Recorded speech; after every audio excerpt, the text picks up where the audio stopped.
If you were a struggling painter, would you risk going to Silent Hill for inspiration?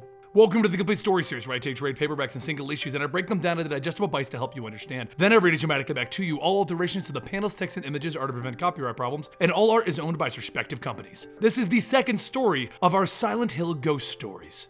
This one is titled Painted Black. This is the story of Ike, a freeloading bum crashing at his friend Joe's place, painting. It's all he ever does. He doesn't work. He doesn't contribute. Nothing. He just sits there trying to paint, but he comes up with nothing.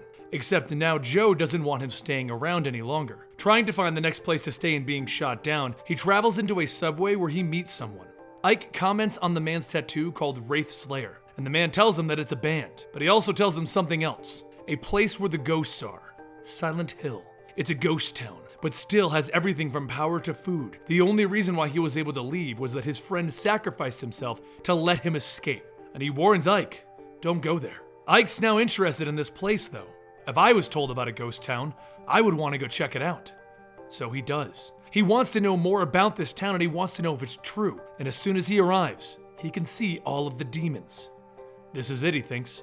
This is what I'll paint. The monsters here do not attack Ike, but instead, they want him to paint them. So Ike stays in Silent Hill, painting what he sees, all of the demons and the death when people enter the town. He doesn't want to end up like the dead, so he just keeps painting for the demons, so that they'll avoid him. Weeks turn into months, and Ike starts to see his name in magazines. They are now showcasing his art. Reading some of the articles, Ike realizes that the sales of his paintings are making lots of money, and it's time for Ike to cash in on his own success. However, there's one small problem. Whenever he's tried to leave, he'll walk down the foggy road to the town's exit, only to find himself back in the middle of the town. No one leaves Silent Hill until Silent Hill wants you to leave. Ike continues his work until one day he hears a knock at the door, and when he opens it, he sees a woman. She tells him that she is Cheryl, captain of the cheerleading squad for the Bengals, and she begins to tell him that their bus was hit and ran over something that broke the axle. Looking at all of the people, Ike begins to think about what's about to happen to them. To all of them. The demons are going to kill them. He then slams the door shut and he goes back to sleep.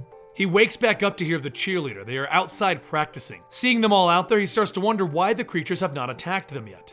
He doesn't want to paint this though. It's too much for him. Thunder and lightning come and it starts to rain, and the cheerleaders decide to pack it up for the night. Ike is startled and he turns to see Cheryl there. She picked the lock to his apartment and she let herself in. She wants to know why this place is a ghost town. There's food and electricity, the phones have dial tones but they won't call, and the cars won't start. Nothing. Ike begins to tell her that there should be a state trooper that comes by every few days. He'll probably be here tomorrow. Cheryl decides that that's good and she'll stay the night there. Ike, however, doesn't think that that's a good idea based on what could happen to them. He doesn't want her to stay there because if she dies in his apartment, what could happen to him?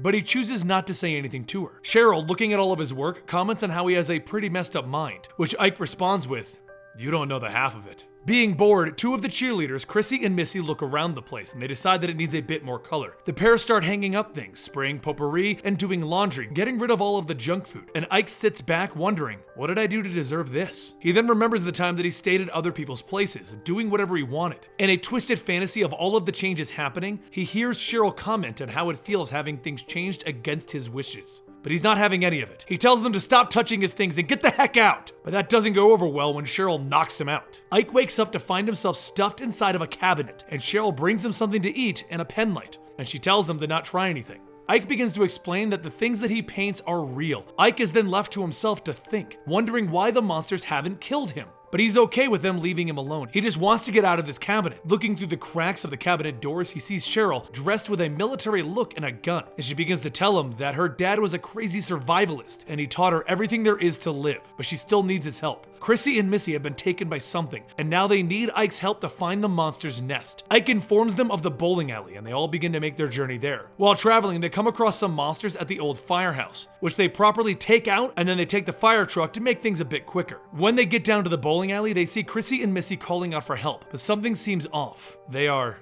smiling. Slowly, the monsters begin to close in on Ike and Cheryl, and out of desperation, Ike begins painting. He begins thinking to himself, this is crazy, this can't possibly work. That's when we see a black hole, and Ike begins to put his hand through it. Seeing as how they have a little choice, Ike jumps in, pulling Cheryl with him. They try to start and make sense of things, and that's when they notice a large painting with Chrissy, Missy, and a flying demon on it. Their moment doesn't last long when some of the monsters begin coming through the black hole. Running out of ideas, Ike tells Cheryl to start burning the paintings, and as the paintings burn, so do the demons. demons. Soon after, they find themselves looking down a row of beds in what seems to be a hospital. They then see a demon doing what looks to be a dissection on Chrissy and Missy in front of a class. Ike tries to plead with them. If they want him to continue with the paintings, then they have to stop. But the demon doesn't care, and he tells the class to indulge themselves on the 4 specimens. With their backs on the wall, Ike reaches his hand into a bucket of blood, making another hole in the wall. The girls begin to crawl through it, and Cheryl hands Ike a gun. She said that she'll bring back help hesitantly. Ike holds onto the gun, but sees the girls have no plans on coming back. They needed to sacrifice someone, and this time,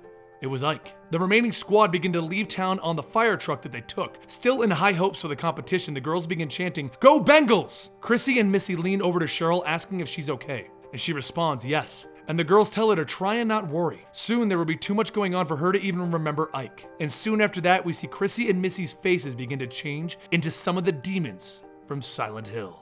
This one made a little bit more sense than the other one, but it's still Silent Hill and it's still crazy. I hope you guys enjoyed this, and don't worry, we have one more ghost story, plus a whole bunch of solo stories from Silent Hill. We're also going to be getting back to the Street Fighter comics, doing more Assassin's Creed comics, Mass Effect, and we're going to be doing various other Tomb Raider comics. I hope you guys enjoy, and don't forget to follow us on Twitter @EligibleMonster, and I'll see you guys next time right here.